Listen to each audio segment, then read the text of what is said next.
ನಮ್ಮ ಹತ್ರ ಅಂಕಿಅಂಶಗಳಿದೆ. ಹಿಂದೆ ಅವರು ಬಿಪಿಎಲ್ ಕಾರ್ಡ್ ಹೋಲ್ಡರ್ನ ದಾಖಲೆ ನಮ್ಮ ಹತ್ರ ಇದೆ. ಮತ್ತೆ ಅವ್ರನ್ನ ಅದೇ ನಂಬರ್ನಲ್ಲಿ ಅವರ ಅಕೌಂಟ್ ಅನ್ನ ಚಾಲೂ ಮಾಡ್ತೀವಿ. ಅವ್ರ ಅದೇ ಕಾರ್ಡ್ ಹತ್ರ ಏನಿದೆ ಅದನ್ನೇ ತಗೊಂಡೋದ್ರು ಕೂಡ ಅಕ್ಕಿ ಕೊಡ್ತಾರೆ. ಈಗ ಪ್ರೊಸೀಜರ್ ಯಾವ್ದು ಫಾಲೋ ಮಾಡಿದ್ದೀವಿ ಸರ್? ಅಂದ್ರೆ ಈ ರದ್ದು ಮಾಡೋದಕ್ಕೆ ಪ್ರೊಸೀಜರ್ ಫಾಲೋ ಮಾಡೋದು ಕೂಡ ಕೆಲವೊಂದು ಲೂಪ್ ಹೋಲ್ಸ್ಗಳು ಕಂಡು ಬರ್ತಾ ಇದೆ. ಯಾಕಂದ್ರೆ ಬಹಳಷ್ಟು ಕೇಸ್ ಸ್ಟಡೀಸ್ ಗಳಲ್ಲಿ ಕೂಡ ಎಲ್ಲೋ ಒಂದ್ ಕಡೆ ವೃದ್ಧರು ಇಬ್ಬರು ಇರ್ತಾರೆ, ಅವ್ರದ್ದು ಕೂಡ ರದ್ದಾಗಿರುತ್ತೆ ಅಂತ. ಆ ರೀತಿ ಪ್ರಮಾದ ಆಗೇ ಇಲ್ವಾ ಅಥವಾ ಆಗಿರೋದು ನಿಮ್ಮ ಗಮನಕ್ಕೆ ಬಂದಿದೆಯಾ? ಯಾವುದು ಪ್ರಮಾದ ಆಗಿಲ್ಲ.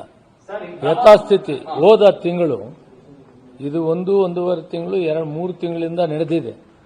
1 ತಿಂಗಳಿಂದ ಈಚೆ ನಾವು ಈ ಕಾರ್ಡ್ಗಳನ್ನು ಎಪಿಎಲ್ ಕನ್ವರ್ಟ್ ಮಾಡುವಂಥದ್ದು ತೀರ್ಮಾನ ತೆಗೆದುಕೊಂಡಿದ್ವಿ. ಅದರಲ್ಲಿ ಕೆಲವು ಲೋಪದೋಷಗಳಿದೆ ಅನ್ನೋದನ್ನ ಗಮನಕ್ಕೆ ಬಂದಿದೆ. ವಾಸ್ತವಾಂಶ ಮಾತಾಡ್ತೀನಿ. ಅದನ್ನು ಮತ್ತೆ ಪರಿಷ್ಕರಣೆ ಮಾಡುವವರೆಗೂ ಕೂಡ ಇದು ಯಥಾಸ್ಥಿತಿ ಹಿಂದೆ ಯಾವ ರೀತಿ ಇತ್ತೋ ನಡೀತದೆ. ನೀವು ಕೂಡ ಅರ್ಥ ಮಾಡಿ ಹೇಳಕ್ ಬಿಟ್ರೆ ಹೇಗೆ?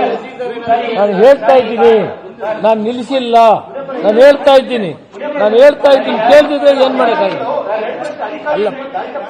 ಅಲ್ಲಪ್ಪ, ಈಗ ಅರ್ಥ ಮಾಡ್ಕೊಳ್ಳಿ.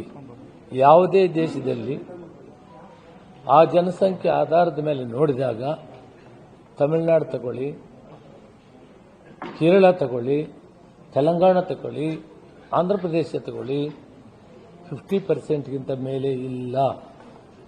ಕರ್ನಾಟಕ ರಾಜ್ಯದಲ್ಲಿ ಇತ್ತೀಚಿನ ಮಾಹಿತಿ ಪ್ರಕಾರ 66% ಇದ್ದಾರೆ ಅಂತ ನಾನು ದಾಖಲೆ ಸಮೇತ ನಿಮ್ಗೆ ಹೇಳಕ್ಕೆ ಇಷ್ಟಪಡ್ತೀನಿ. ಭಾರತ ದೇಶದಲ್ಲಿ ಮಹಾರಾಷ್ಟ್ರ ಬಿಟ್ಟರೆ ಅತಿ ಹೆಚ್ಚು ಆದಾಯ ತೆರಿಗೆ ಕೊಡೋದು ಕರ್ನಾಟಕ ರಾಜ್ಯ.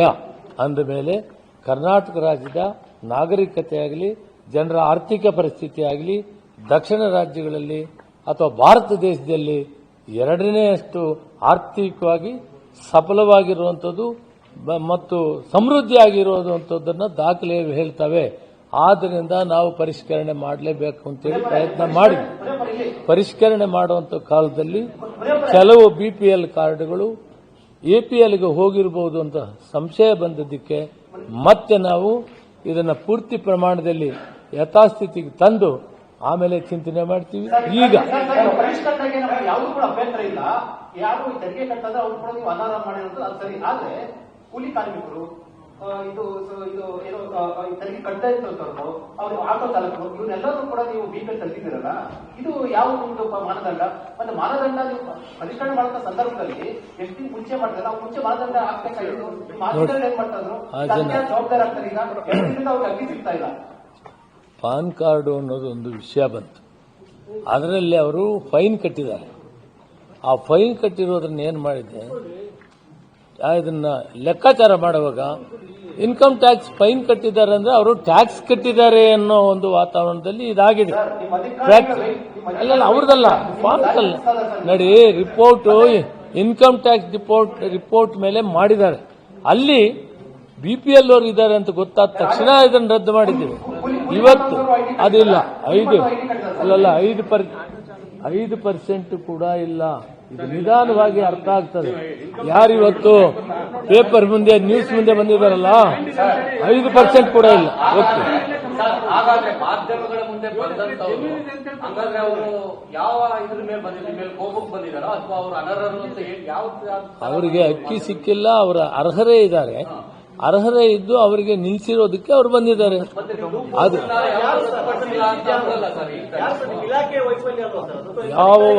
ನಾನೇ ಹೇಳಿದ್ನಲ್ಲ, ಪಾನ್ ಕಾರ್ಡ್ ಅನ್ನೋ ವಿಷಯದಲ್ಲಿ ಇನ್ಕಮ್ ಟ್ಯಾಕ್ಸ್ಗೂ ಪಾನ್ ಕಾರ್ಡ್ ಅಲ್ಲಿ ಫೈನ್ ಕಟ್ಟಿರೋದಕ್ಕೆ ಡಿಫರೆನ್ಸ್ ಇಲ್ಲದೆ ಕಾರಣ ಇದಾಗಿದೆ. ಬಿಟ್ರೆ ಅಧಿಕಾರಿಗಳಲ್ಲಿ ಯಾವುದು ಕೂಡ ಗೊಂದಲ ಇಲ್ಲ, ಅವ್ರು ಯಾವುದು ತಪ್ಪು ಮಾಡಿಲ್ಲ. ಹಳೆ ಮಾನದಂಡಗಳನ್ನೇ ಯೂಸ್ ಮಾಡ್ತಾ ಇದ್ದೀರಾ ಸರ್ ನೀವು? ಈಗ ನೀವು ರದ್ದುಪಡಿಸೋದಕ್ಕೆ ಹಳೆ ಮಾನದಂಡಗಳನ್ನೇ ಯೂಸ್ ಮಾಡ್ತಾ ಇದ್ದೀರಾ ಅಥವಾ ಹೊಸದಾಗಿ ಏನಾದ್ರು ಮಾನದಂಡಗಳನ್ನು ಫಿಕ್ಸ್ ಮಾಡಿದ್ದೀರಾ? ಹಳೆ ಮಾನದಂಡಗಳನ್ನು ಯೂಸ್ ಮಾಡಬೇಕಾದ್ರೆ ಯಾಕೆ ಗೊಂದಲ ಆಗಿರೋದು? ಈ ಮಾನದಂಡಗಳು ಮಾನದಂಡಗಳು ಗೈಡ್ಲೈನ್ಸ್ ಏನ್ ಕೇಂದ್ರ ಸರ್ಕಾರ ನಮ್ಗೆ ಆದೇಶ ಕೊಟ್ಟಿದೆ ಅದನ್ನೇ ಅನುಸರಿಸ್ತೀವಿ. ಇವತ್ತು ಕೇಂದ್ರ ಸರ್ಕಾರ ಏನು ಗೈಡ್ಲೈನ್ಸ್ ಇಡೀ ಭಾರತ ದೇಶದ ಎಲ್ಲ ರಾಜ್ಯಗಳು ಕೊಟ್ಟಿದೆ ಅದನ್ನು ಅನ್ವಯಿಸೇ ಮಾಡಿರೋದು. ಆ ಬಿಲೋ ಪಾವರ್ಟಿ ಲೈನಲ್ಲಿ ನಿಮಗೆ ಪ್ರಾಬ್ಲಮ್ ಇಲ್ಲಿ ಏನಾಗಿರೋದು, ಬಿಲೋ ಪಾವರ್ಟಿ ಲೈನ್ ಇರೋದು 1%, 2% ಎಪಿಎಲ್ಗೆ ಹೋಗಿರೋದಕ್ಕೆ ಗೊಂದಲ ಆಗಿದೆ. ಬಟ್ ಎಲ್ಲ APLಗಾಗಿರೋದನ್ನು ಕೂಡ ಕರೆಕ್ಟ್ ಇಲ್ಲ ಅಂತ ಹೇಳಕ್ಕಾಗಲ್ಲ. ಆದರೆ ಇವತ್ತಿನ ಒಂದು ನಿರ್ಣಯ ತೆಗೆದುಕೊಂಡಿದ್ವಿ, ಇದನ್ನು ಸಂಪೂರ್ಣವಾಗಿ ಪರಿಷ್ಕರಣೆ ಮಾಡೋದಕ್ಕೆ ಸಮಯ ಬೇಕಾಗ್ತದೆ. Each and every card physically ನೋಡಬೇಕು, ಗ್ರಾಮ ಪಂಚಾಯತಿಗೆ ಹೋಗಬೇಕು, PDO ಪಂಚಾಯತಿ ಡೆವಲಪ್ಮೆಂಟ್ ಆಫೀಸರ್ ಬೇಕು, ರೆವಿನ್ಯೂ ಇನ್ಸ್ಪೆಕ್ಟರ್ ಬೇಕು, ವಿಲೇಜ್ ಅಕೌಂಟೆಂಟ್ ಬೇಕು. ಒಂದು ಬೂತಲ್ಲಿ ಅಥವಾ ಒಂದು PDS ಅಲ್ಲಿ ಒಂದು 10 ಕಾರ್ಡು ಬಂತಂದ್ರೆ ಆ ಜಾಗಕ್ಕೆ ಇವರೆಲ್ಲ ತಾಲೂಕು ಮಟ್ಟದ ಅಧಿಕಾರಿಗಳು ಹೋಗಿ ಪರಿಷ್ಕರಣೆ ಮಾಡುವಂಥದ್ದು ಆಗಬೇಕಾಗ್ತದೆ. ಆದ್ರಿಂದ ಇದನ್ನ ಮಾಡುವಂಥದ್ದಕ್ಕೆ ಮಾನದಂಡಗಳು ಗೊತ್ತಿದೆ. ಮಾನದಂಡ ಈಗ ಸದ್ಯಕ್ಕೆ ಮಾಡಲ್ಲ, ಈಗೆಲ್ಲ ವಾಪಸ್ ಮಾಡಿ. ಯಾರು BPL ಕಾರ್ಡ್ ಕೆಳಗಡೆ ಬರೋರು, APL ಕಾರ್ಡ್ ಯಾರ್ಯಾರಿದ್ರೆ ಅವ್ರು ಅಲ್ಲಲ್ಲೇ ಇರ್ತಾರೆ, ಯಾರಿಗೂ ಡಿಸ್ಟರ್ಬ್ ಇಲ್ಲ. ಯಾರು ಅಕ್ಕಿ BPL ಕಾರ್ಡ್ ಕೆಳಗಡೆ ತಗೊಳ್ತಾ ಇದ್ರು ಅವರೆಲ್ಲರಿಗೂ ಒಂದು ವಾರದಲ್ಲಿ, ಯಾರದು ನಿಂತಿದೆ ಅವ್ರಿಗೆಲ್ಲ ಒಂದು ವಾರದಲ್ಲಿ ಎಲ್ಲ ಪರಿಷ್ಕರಣೆ ಮಾಡಿ ಅದು ಲಾಗಿನ್ಗೆ ಬರಬೇಕು. ಲಾಗಿನ್ಗೆ ಬರ್ತದೆ. ಒಂದು ವಾರ ಆದ್ಮೇಲೆ ಅವ್ರಿಗೂ ಅಕ್ಕಿ ಕೊಡ್ತೀವಿ. Thank you.